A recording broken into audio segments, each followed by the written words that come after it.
Always cut power and water first before you ever slide under that sink. Start by unplugging the garbage disposal and flipping the disposal wall switch off so you have 2 layers of safety. Then close both hot and cold shutoff valves by turning them clockwise until they stop. Lay a thick towel or mat to protect your back and place a shallow pan under the P-trap to catch residual water when you loosen slip nuts. Wear cut-resistant gloves and clear eye protection because old metal edges, mineral flakes, and dried putty can slice or fall into your eyes fast.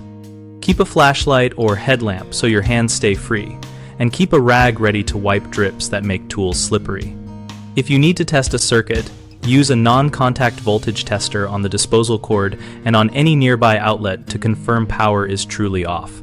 When you reassemble, hand-tighten plastic slip nuts first, then give a gentle quarter turn with pliers to avoid cracking threads, and reopen valves slowly while watching for weeps at every joint.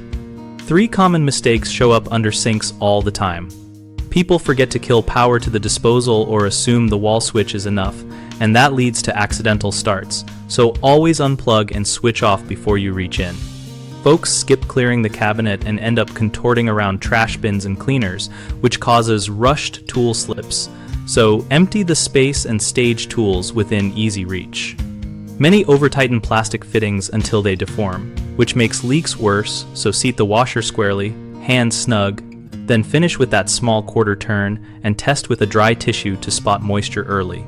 We built BigHomeProjects.com to make it easy to find local plumbing pros when a job goes beyond safe, do it yourself, and to help homeowners compare options in one place. We also help contractors find work by listing their services, and we host a friendly discussion community where we all share tips, get feedback, and solve household problems together.